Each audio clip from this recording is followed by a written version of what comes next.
This week on Worldview, the US's NSS 2025 with a greater emphasis on domestic threats for the US, downplaying China and Russia's challenge and discounting European allies.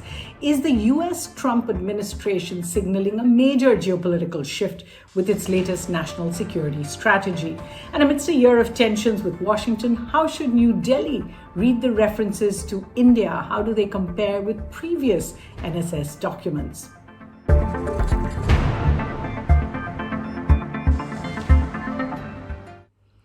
Hello and welcome. I'm Suhasini Haider, and this is Worldview at the Hindu Originals. Now, the US government released its national security strategy this month, and it appears to herald major shifts in US foreign policy. We'll take a closer look at what it means for geopolitics and, in particular, what it means for India. But let's tell you what else happened. A US trade delegation arrived in Delhi this week for talks on the bilateral trade agreement. That's been going on. In fact, Prime Minister Modi and President Trump spoke over the telephone, mostly on economic issues.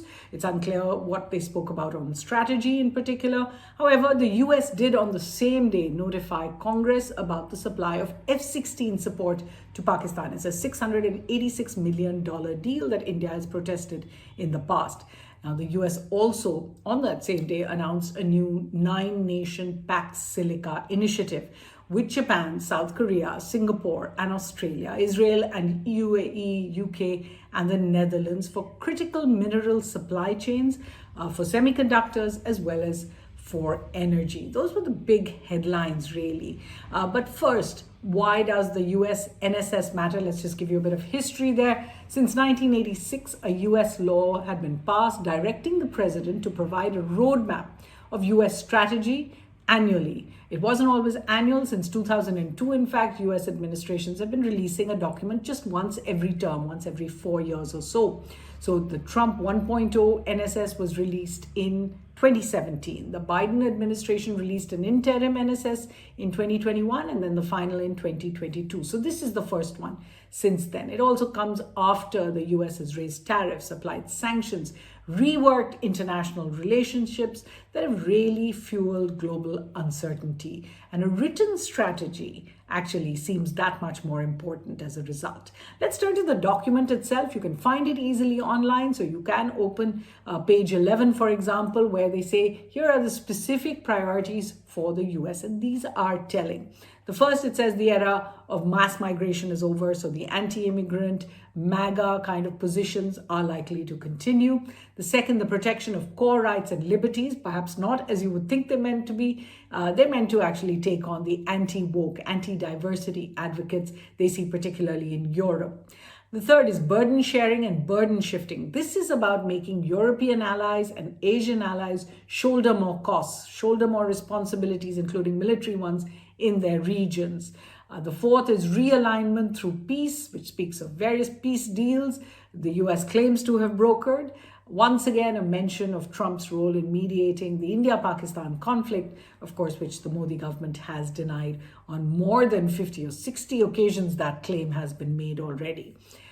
There's economic security, finally, which is about balanced trade. Balanced trade really means balancing bilateral trade deficits by tariffs, securing access to resources, keeping manufacturing inside America. So these are broadly the trends that we are also seeing geopolitically as a result of the NSS document. The first, that this is going to be an America first regime on resources, on manufacturing, on tariffs, and on economic prosperity, expecting more investment from the world. The second, previous documents had always spoken about China and Russia, 2017 in particular. But here we see the removal of any phrase clubbing Russia and China together or calling them threats or revisionist powers as in the past.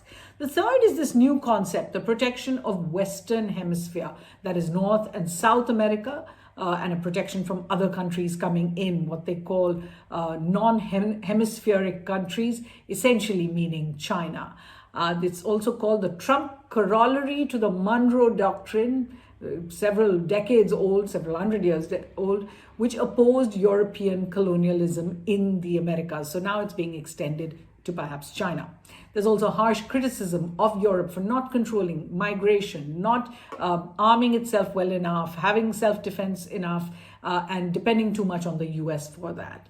And the fifth is the focus on Asia, which is about economic growth and preventing conflict in Taiwan and the South China Sea. However, it doesn't directly mention China as the aggressor. We'll tell you more about that when we look at what about India.